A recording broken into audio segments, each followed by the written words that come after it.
পৃথিবীতে একটা বিরাট বেলাজাল সৃষ্টি করে, যার ফলে মানুষেরা এদেরকে অলি আল্লাহ বলে বিশ্বাস করে। এই বিরাট একটা বেলাজাল সৃষ্টি করে। তো এগুলি মানে কোনো দৃষ্টান্ত দেওয়াটা আমি পছন্দ করি না। তারপর এসব ব্যাপারে দৃষ্টান্ত না দিলে বিষয়টা বুঝতে আপনাদের কষ্ট হয়। এর জন্য দুই একটা দৃষ্টান্ত দিচ্ছি। যে আমাদের অঞ্চলে মানে এটা মানে আমার হয়তোবা আমার জন্মের খুবই বাল্যকালে এই ঘটনা ঘটে থাকবে, তো আমরা এটা শুনেছি বিশেষ ঘটনা। যে আমাদের ওই অঞ্চলে কদম আলী ফকির নামক একটা লোক, খুব বিখ্যাত ফকির ছিল, দেশের বড় বড় গণ্যমান্য ব্যক্তিরা তার মুরিদ ছিল। তো ওই সময় এখন যে ইউনিয়ন পরিষদের চেয়ারম্যান, ওই সময় প্রেসিডেন্ট শব্দ ব্যবহার করা হতো, চেয়ারম্যান শব্দটার প্রচলন ওই সময় ছিল না। তো হাশিম প্রেসিডেন্ট এক খুব শক্তিশালী এবং নামকরা ধনী চেয়ারম্যান ছিল। উনি ওই কদম আলী ফকিরের মুরিদ ছিলেন। এই কদম আলী ফকির এই খুব প্রভাবশালী ফকির, মানে উলঙ্গ, নামাজ রোজা করে না, মারফাতি ফকির, এইভাবেই তাকে সবাই জানে, উনি বড় মারফতি ফকির, আল্লাহর ওলি। তো এই কদম আলী ফকির একদিন তার শিষ্য এই হাশিম প্রেসিডেন্টের বাড়ি আসছে বেড়াতে। তো বাড়ির কাছাকাছি এসেই কথাবার্তা তো বলে না, ওই রকম ভাব নিয়েই চলে। এখন বলে 3 টাকা 3 টাকা 3 টাকা 3 টাকা। এখন সবাই শুনতে পাচ্ছে 3 টাকা, কিন্তু কেউ বুঝতে পারছে না যে ওনার এই 3 টাকার অর্থ কী। এরপর সবাই সেই হাশিম প্রেসিডেন্ট বাড়ি গেল, যায় সেখানে তারা উপস্থিত হলো।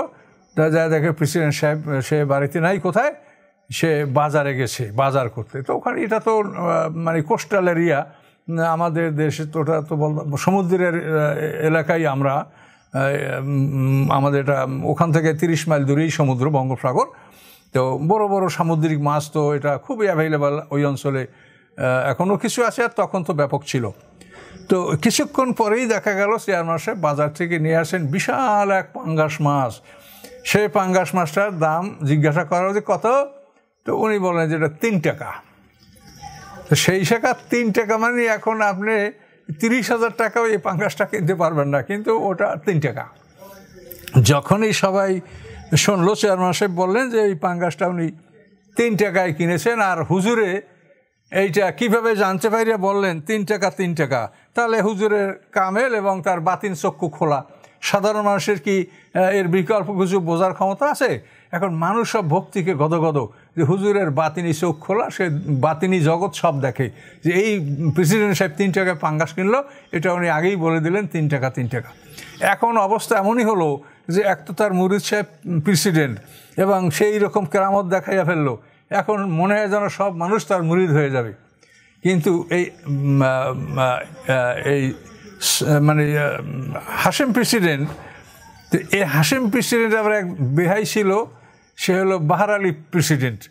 তো সে কিন্তু শরীয়তপন্থী। তো এখন হাশিম প্রেসিডেন্টের বাড়ি বেহাইও দাওয়াত পাইছে, সেও এসে দেখে যে মারেফাত আল্লাহরা এমন এক মানে হুজুরের কেরামত দেখেছে যে সব লোক এখন ওই দলে, তার বিরুদ্ধে বলার কারো কোনো হিম্মত নাই। তখনও ঘটনাটা এমন হলো, একটা আশ্চর্য ঘটনা, যে ওই বাহার আলী চেয়ারম্যান উনি কৌশলগতভাবে স্টেজের কাছে এমনভাবে ঢুকেছে, ঢুকে তো ওই যে কদম আলী ফকিরের যে জুতা ছিল, মানে কাঠের স্যান্ডেল, কাঠের খরম বলতাম আমরা, এই খরমটা আগে ছিল, আমরা ছোটোবেলায় দেখেছি। এই মানে কাঠের উপরে একটা বেল্ট লাগাইয়া খরম খটাস খটাস মাটির উপরে হাঁটতো, মানে শব্দ হইতো। তো এই খরম এগুলি অনেক হিন্দুদের অভিজাত শ্রেণীরা ওইগুলো পড়তো। তো এই খরম হুজুরের ছিল। এর একটা খরম কৌশলগতভাবে বাহার আলী চেয়ারম্যান সাহেব এইটা চুরি করিয়া ওনার মানে বগলের মধ্যে লুকাইয়া, গায়ের সাদের মধ্যে লুকাইয়া উনি কৌশলে ওখান থেকে চলে গেছেন। তো এখন এই মসজিদ সজিদ ভাঙলো, খাওয়া দাওয়া শেষ হলো, এখন হুজুরের রাতে বিশ্রাম করছে, তখনও তার জুতার এমন প্রয়োজন কিছু মনে করেন হয়তো বা আছে কোথাও।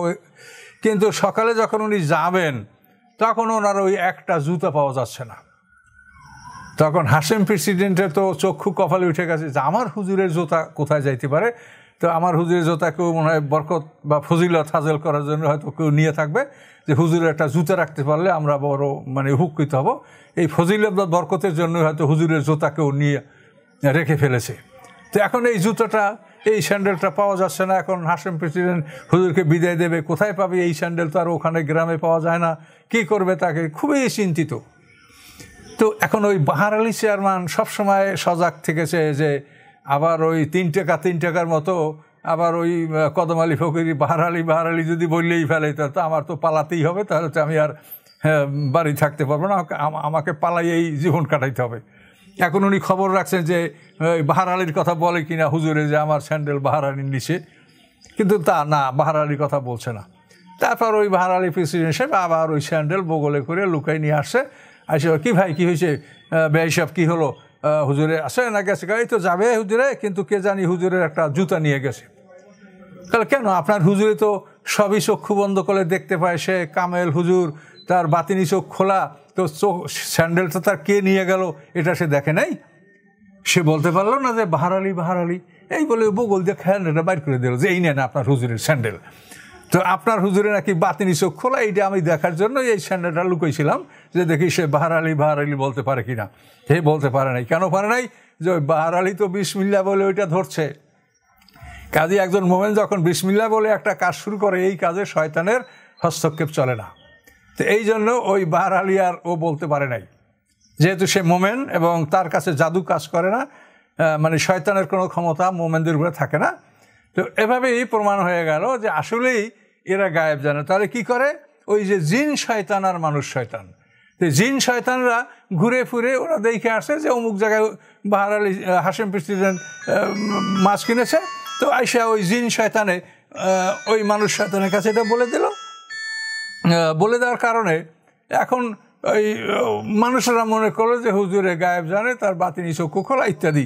তো এইভাবে কিন্তু সমাজে বিশৃঙ্খলা সৃষ্টি হয় এবং শয়তানের একটা নেটওয়ার্ক, যেটা কোরআনে আল্লাহ বলে দিয়েছেন স্পষ্ট, যে ওই মানুষেরাও সেই দিন বলবে, জিন শয়তান আর মানব শয়তান যারা, এই মানব শয়তানরা বলবে সেই দিন আল্লাহর কাছে, রব্বা নাসতামতা বাযুন বিবাযুন, যে আমরা একে অপরের মাধ্যমে উপকৃত হয়েছি। এইভাবে জিন শয়তানরা মানুষের মধ্যে কৃত্রিম রোগ সৃষ্টি করে, আবার মানুষ শয়তানদের কাছে জিনেরা দোয়া শিখিয়ে দেয়, এবং এই মানুষ শয়তানরা যখন চিকিৎসা করে তখন তারা ভালো হয়ে যায়। এইভাবে তাদের একটা নেটওয়ার্কের মাধ্যমে পৃথিবীর লক্ষ কোটি মানুষ এদের অনুসরণ করে। এমন রোগ হয়েছে যা ডাক্তার পরীক্ষা করে কিছুই পায় না, অথচ হুজুরের কাছে গেলে একটা ফুঁক দিলে ভালো হয়ে যায়। তো এই রোগটা সৃষ্টি করছে জিন শয়তানে, আর এই রোগটাকে আবার ভালো করছে মানুষ শয়তান। এই জিন শয়তান মানুষ শয়তান মিলে পৃথিবীতে একটা নেটওয়ার্ক সৃষ্টি করে। তারা ঠিকমতো নামাজ পড়ে না, রোজা রাখে না, তারা ঠিকমতো পোশাক পরে না, তারা নারী পুরুষের মধ্যে পর্দা করে না। এইভাবে তারা বলে যে মারেফাত, আমরা মারফাতপন্থী। এভাবে কোটি কোটি মানুষ তারা নিজেদেরকে মুসলমান পরিচয় দেওয়ার পরেও তারা নিজেদেরকে মারেফাতপন্থী বলে, অথচ তারা মুশরিকপন্থী। ফলে এই লোকগুলোর অবস্থা এমন দাঁড়ায় যে তারা আল্লাহকে একেবারেই ভুলে যায়। মনে করে আমাদের সন্তান না হলে পীরের কাছে চাইলে সন্তান পাবো, সম্পদ না থাকলে পীরের কাছে গেলে সম্পদ পাবো, পীরের কাছে গেলে রোগ মুক্তি পাবো। এইভাবে তারা শেষ পর্যন্ত যে কাজগুলি আল্লাহর, সেই কাজগুলি তারা মানুষের কাছ থেকে সেই কাজগুলি পেতে চায়। এটার নাম শিরক, বা এটার নাম অংশীদার সাব্যস্ত করা। কাজেই এই কথাগুলি আল্লাহ তাআলা আমাদেরকে সতর্ক করেছেন যে এদের বন্ধু আউলিয়া, এদের অভিভাবক হচ্ছে শয়তান। তো পৃথিবীর শেষ পর্যায়ে যখন দজ্জাল আসবে তখনও কিন্তু মানুষের এই সমস্যাটাই সৃষ্টি হবে। দজ্জাল এসে ওইভাবে এসে তার অলিত্ব দাবি করবে, তারপর সে নিজেকে নিজে খোদা বলে দাবি করবে। তো এগুলি তো দজ্জালের এইভাবেই থাকবে, যে দজ্জালের অধীনে কতগুলি জিন শয়তান তার অধীনস্থ থাকবে। তো দজ্জাল বলবে, আমি তোমার বাবাকে জীবিত করে দেখাতে পারে, আমাকে বিশ্বাস করবে? বলবে, হ্যাঁ, আপনাকে আমি তাহলে রব বলে মানবো। তখন বলে, বলো তোমার বাবার কবর কোথায়, চলো সেখানে। ওই বাবার কবর কাছে যাবে, দজ্জাল হুকুম বেজনি, আমার হুকুমে দাঁড়াও। তখন ওই লোকের পিতার আকৃতি ধরে একটা শয়তান ওখানে তার বাবার আকৃতি ধরে দাঁড়াবে। তখন ওই লোকটা বলবে যে, হায় রে, তো আমার বাবাকে জীবিত করে দেখাইছে, কাজে এর চাইতে আর বড় ক্ষমতাবান কে আছে? মানুষ তখন তার অনুকরণ করবে। তো এখানে মানুষেরা যদি জ্ঞান রাখতো, জ্ঞানের অভাবে কিয়ামত আসবে যখন, তখন মানুষেরা জ্ঞান শূন্য হবে। এখন পৃথিবীর অবস্থাটা এই যে মানুষের এই বাহ্যিক জ্ঞান যত বাড়ছে, কিন্তু দিনী জ্ঞান মানুষের তত কমছে। এবং এগুলি আলেম ওলামাদের কথা শুনলেই বোঝা যায় যে আলেম ওলামাদের কথা এগুলি স্পষ্ট হয়ে যাচ্ছে যে আসলে দিনের জ্ঞান কিন্তু ধীরে ধীরে কমে যাচ্ছে। মানুষ মানে পৃথিবীর বাহ্যিক পৃথিবীর বহু জ্ঞান অর্জন করছে, অগ্রসর হচ্ছে, কিন্তু আসলে মৌলিক জ্ঞান যেটা কোরআনের, এই জ্ঞান থেকে কিন্তু মানুষ দিনে দিনে পিছিয়ে যাচ্ছে, আস্তে আস্তে মানুষ বোকা হচ্ছে। কামেল পাশ করলে একটা মানুষ, সে একটা নামাজের মাসলা জানে না, সঠিকভাবে নামাজ পড়াতে জানে না, ভালো করে কেউ আছে কোরআন পড়তেও জানে না। এই যে এলেমের ঘাটতি, তো এখানে এলেমটা কী লাগবে আপনার? আল্লাহ রসুল বলেছেন যে মান রানি ফাকাদ রানি ফাইন্না শৈতান আলাইয়া তামাসসালু বিসূরাতি। আল্লাহ রসুল বলেন, যদি আমাকে কেউ স্বপ্ন দেখে সে আমাকেও দেখলো, সে আমাকেই দেখলো, তার কারণ শয়তান আমার আকৃতি ধারণ করতে পারে না। রাসূল ছাড়া অন্য সকল মানুষের আকৃতি শয়তান ধারণ করতে পারে। কাজী দাজ্জাল বলবে কুম বিজনি বললে আপনার বাবাকে খাড়া করবে, তো আপনার বাবার সুরাতে একটা শয়তান দাঁড়াবে, যেহেতু শয়তান তো আপনার বাবার সুরাত ধরতে পারে, যে কোনো অলি আল্লাহর সুরাত ধরতে পারে। কথা বুঝতে পারছেন?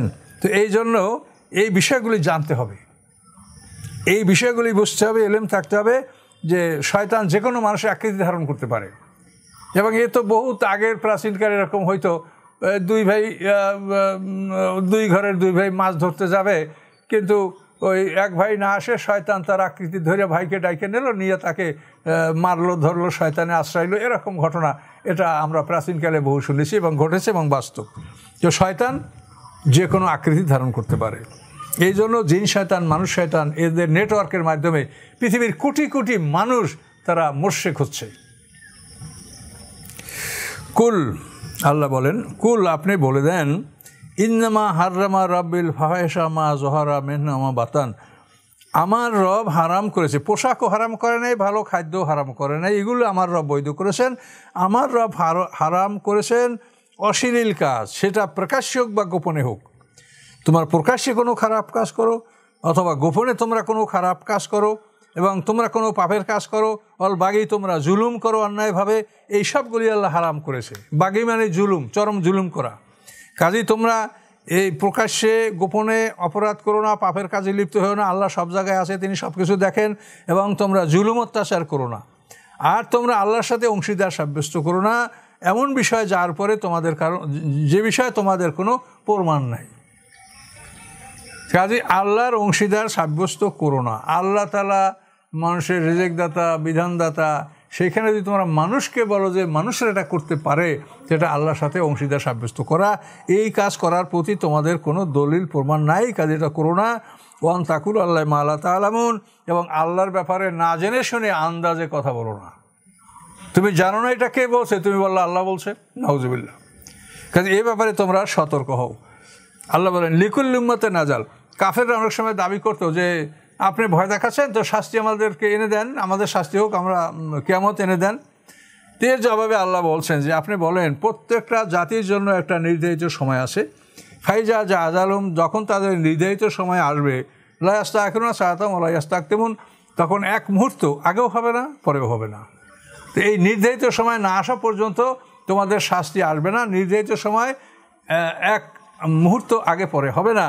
কাজে এটা জেনে রাখো যে তোমাদের জন্য নির্ধারিত সময় কিন্তু আছে। সেই সময় তোমরা ধ্বংস হবে, সেই সময় তোমরা চিৎকার করবে, হেজরাম মাহাজুরা, বাঁচাও বাঁচাও করে চিৎকার করবে, কিন্তু তোমরা কিন্তু বাঁচবে না।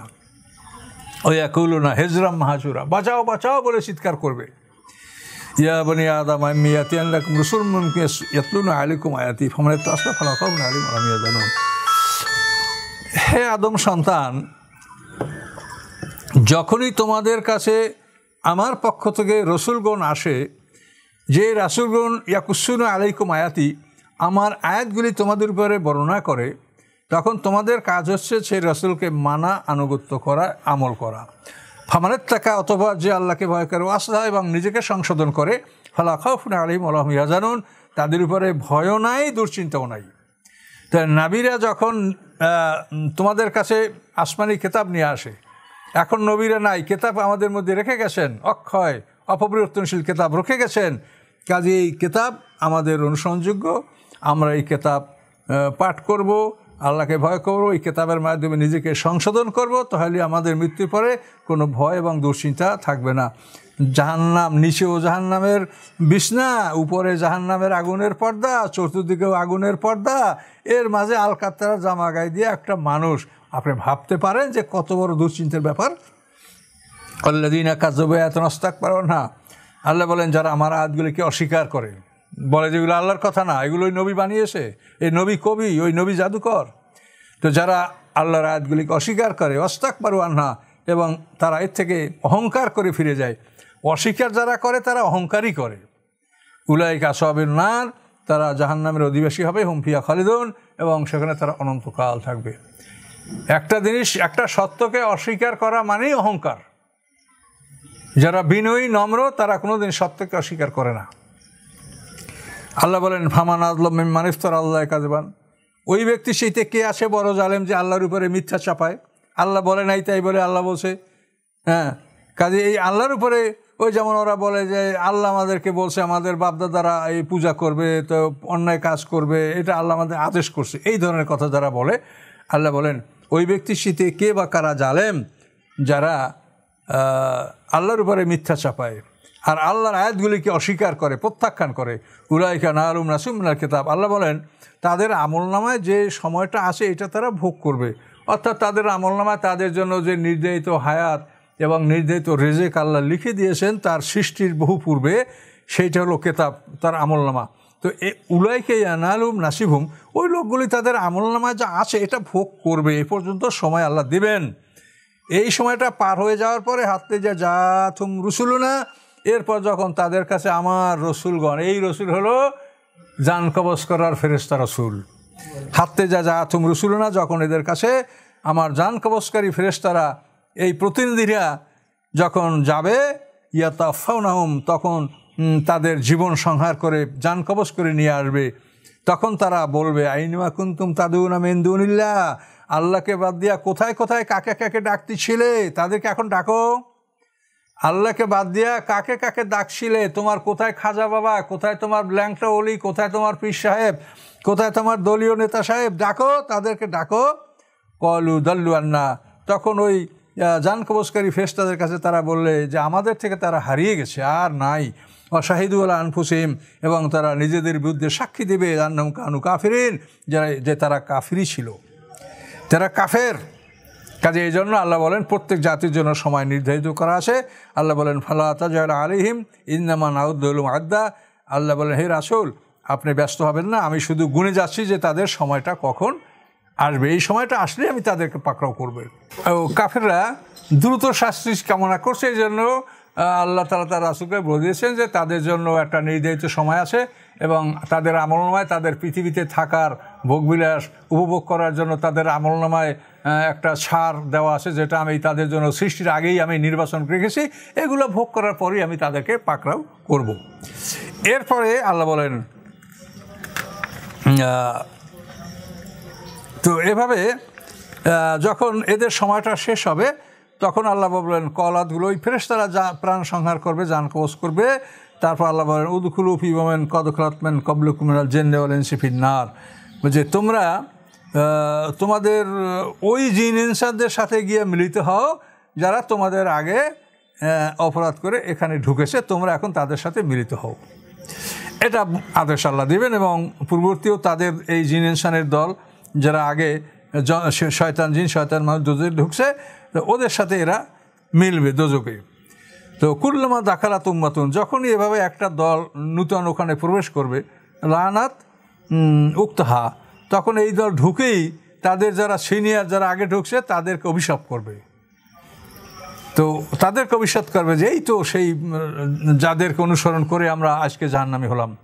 হাত্তা ইযা দারাকু ফিহা, এইভাবে যখন একের পর এক দলগুলি আস্তে আস্তে এসে সবাই যখন জাহান্নামে জমা হয়ে যাবে, ক্বালাতু উলাহুম লিউকরাহুম, তখন তাদের প্রথমবর্তীরা পরবর্তীদেরকে বলবে, তাদের যারা উখরা, তাদের মানে শেষে যারা ঢুকেছে অর্থাৎ শেষ ব্যাচ যেটা ঢুকলো, তারা তাদের প্রথম ব্যাচকে বলবে, যারা আগে ঢুকেছে তাদের সম্পর্কে বলবে রব্বানা হাউলা আদাল্লুনা, আল্লাহ এরাই আমাদেরকে বিপদগামী করেছে, অর্থাৎ যারা আগে জোরে ঢুকে আসে জেনেছেন ওদের কথা বলবে যে আল্লাহ এরাই আমাদেরকে বিপদগামী করে আসে, আর এদের অনুকরণ করে আমরা পৃথিবীতে বিপদগামী হলাম আর আজকে একত্রিত হলাম। তো কী হতে হবে এখন? ফাতেম আজাবাম জেফামনার, আল্লাহ এদেরকে দ্বিগুণ শাস্তি দেন। অর্থাৎ যারা আগে ঢুকছে পরবর্তীরা তাদের জন্য এই দোয়াটা করবে যে আল্লাহ এদেরকে দ্বিগুণ শাস্তি দেন, যেহেতু এরা পৃথিবীতে এই তরিকা জারি করে রাখে আসছিল আর তাদের অনুসরণ করে আমরা আজকে তাদের সাথে জাহান্নামে মিলিত হলাম, কাজে আল্লাহ এদেরকে আপনি দ্বিগুণ শাস্তি দেন। তখন আল্লাহ বলেন না, তোমাদের সকলকেই আমি শাস্তি বাড়ায় দিলাম, তোমাদের মঞ্জুর করা হলো, তোমাদের সকলের শাস্তি বাড়িয়ে দেওয়া হলো। এখানে জেফ মানে দ্বিগুণ না, এটা হলো বাড়িয়ে দেওয়া। তার কারণ লিকুল্লিন জেফুন, তো প্রত্যেককে দ্বিগুণ দিলে তো সমান হয়ে যায়, কিন্তু সমান তো হবে না, যারা প্রথম বিপদগামী করেছে তাদের শাস্তি তো বেশি হবে। এই জন্য লিকুল্লিন জেফুন মানে প্রত্যেককে শাস্তি বাড়িয়ে দেওয়া হবে।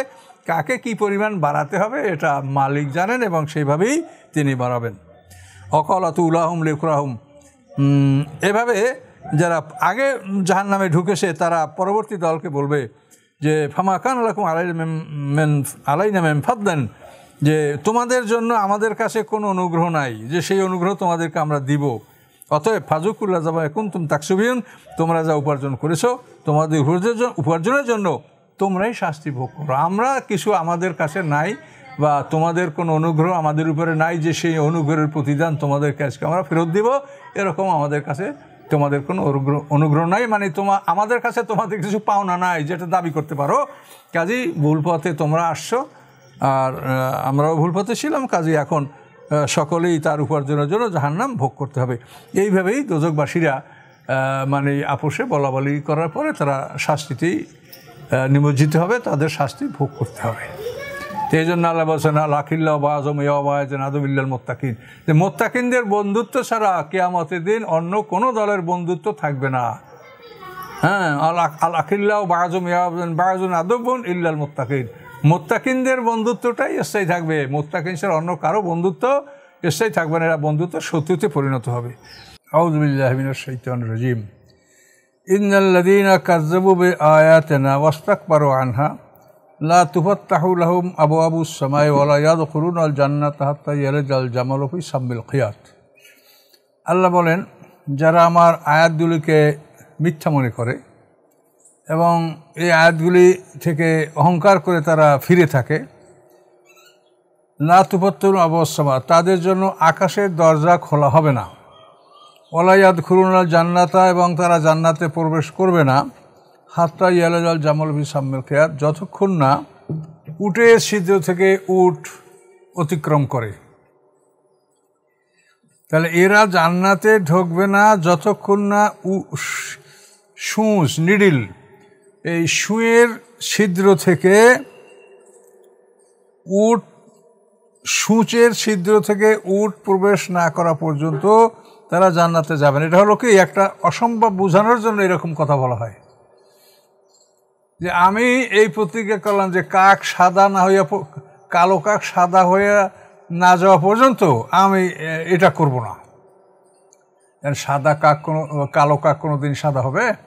তাহলে এইরকম যদি কেউ বলে যে দুধের রং কালো না হয়ে যাওয়া পর্যন্ত আমি কোনো দিন এই কাজ করব না, আর কালো কাক সাদা না হয়ে যাওয়া পর্যন্ত আমি এই কাজ করব না, এটার অর্থ হলো মানে একটা অসম্ভব বলা। তো আল্লাহ তাআলা বলছেন এই কথাটা যে সূচের ছিদ্র থেকে উট অতিক্রম না করা পর্যন্ত তারা জান্নাতে যাবে না, অর্থাৎ তারা কোনোদিনই জান্নাতে যাবে না। কারা? দুটা কথা, আল্লাহর আয়াতকে মিথ্যা মনে করা, মিথ্যা প্রতিপন্ন করা, আর অহংকার করে আল্লাহর আয়াত থেকে ফিরে থাকা। যারা ফিরে থাকে তারা অহংকারই করে।